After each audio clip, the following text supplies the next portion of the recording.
नमस्कार, मैं जितेंद्र चतुर्वेदी। बात उस जासूसी कांड की करेंगे जिसने दिल्ली के सियासी गलियारों में भूचाल ला दिया है।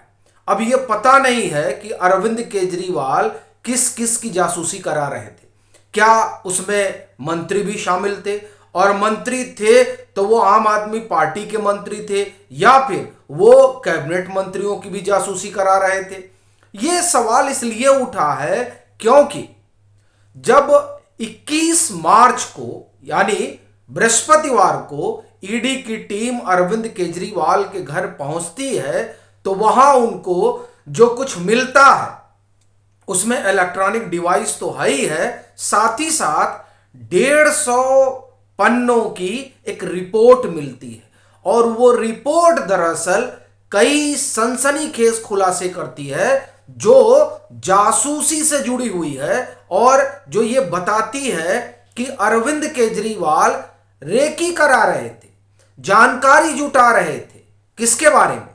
दो ईडी के अधिकारियों के बारे में। लेकिन क्या बात सिर्फ ईडी के अधिकारियों तक ही सीमित है?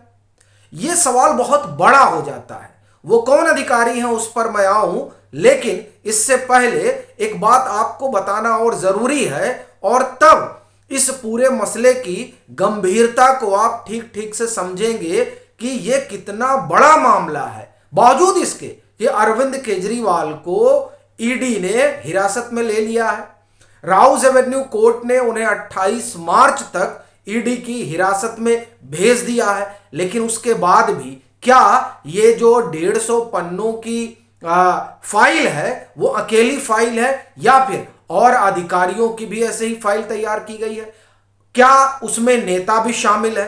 देखिए, ये सवाल उठने की वजह सिर्फ ये 150 पन्नों का दस्तावेज नहीं है, बल्कि पीछे का इतिहास है। वो इतिहास जिसमें मनीष सिसोदिया पर एफआईआर दर्ज हुआ था और उस इतिहास में यह पता चला कि एक फीडबैक यूनिट इन लोगों ने बना रखी थी, और उस फीडबैक यूनिट को लेकर ओपन मैगजीन ने एक लंबी खबर की थी 2017 में।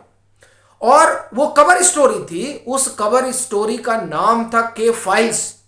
के फाइल्स में यह रहस्य खोला गया था कि अरविंद केजरीवाल एक तरह से एक यूनिट बना रहे हैं जो यूनिट जासूसी करेगी अधिकारियों की, नेताओं की, मंत्रियों की।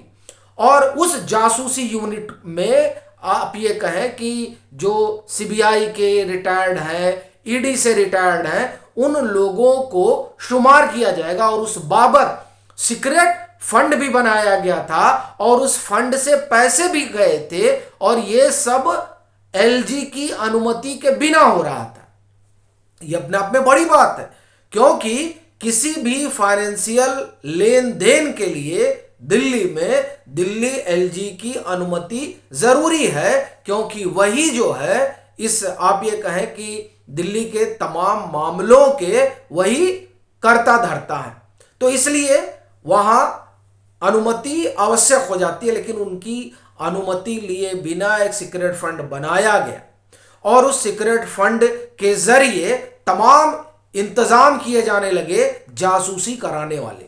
और इसी बाबत अभी मुझे लग रहा है पिछले साल सीबीआई ने एफआईआर दर्ज की थी, क्योंकि सीबीआई को प्राइमा फेसाई जांच पड़ताल में मिला कि हां, फीडबैक यूनिट जो है वो जासूसी का काम कर रही थी, वो इंफॉर्मेशन गैदर कर रही थी। अब यहीं से सवाल आगे बढ़ता है कि वो जो फीडबैक यूनिट है क्या वो अभी तक एक्टिवेट थी? क्योंकि ये जो 150 पेज की आप ये कहें कि दस्तावेज है, इसमें दो अधिकारी हैं ईडी के, वो ज्वाइंट डायरेक्टर लेवल के अधिकारी हैं। उन अधिकारियों की कहां प्रॉपर्टी है, कहां उठते बैठते हैं, क्या खाते पीते हैं, किससे मिलते जुलते हैं, यानी निजी जीवन से जुड़ी हुई तमाम जानकारी जुटाई गई है। और ये वही अधिकारी हैं जो दिल्ली के शराब घोटाले की जांच पड़ताल कर रहे हैं। उसमें यह भी जुटाया गया कि और किन किन मामलों की वो पड़ताल कर रहे हैं, यानी एक फाइल तैयार की गई उन अधिकारियों की। अब जाहिर सी बात है, फाइल तैयार करने का मतलब रेकी की गई होगी। और रेकी के बाद ये तमाम जानकारी जुटाई गई। इसे लेकर ईडी जो है वो खुद सकते में है कि अरविंद केजरीवाल ये सब कर रहे थे।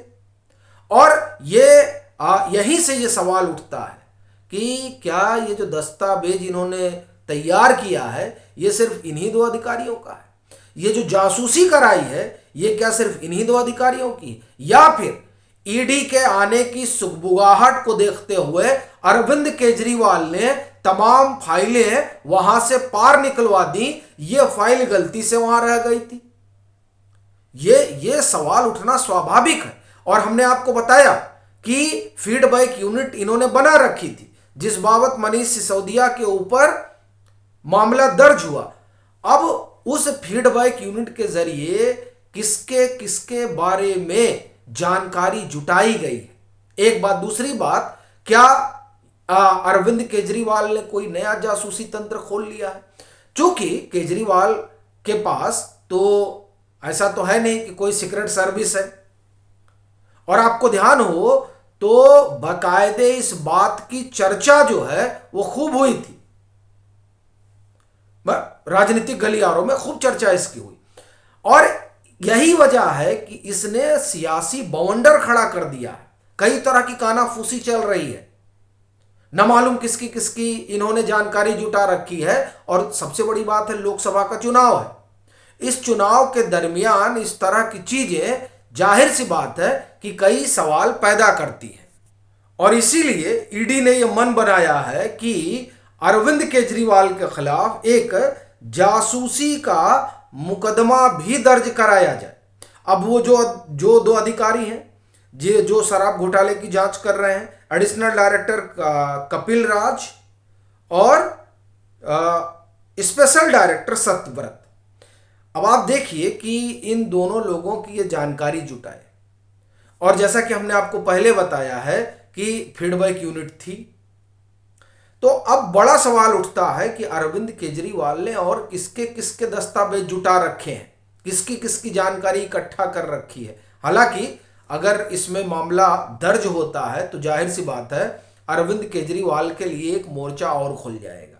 वैसे ही दिल्ली के शराब घोटाले में केजरीवाल और उनकी पार्टी और सरकार की दुर्गति हो रखी है, क्योंकि अब तो कोई बाहर बचा नहीं है आप जिसे कहा जाए कि वो आम आदमी पार्टी को लीड कर सके। क्योंकि जो लीड करने वाले थे वो तो सब जेल में है, संजय सिंह, मनीष सिसोदिया, अरविंद केजरीवाल।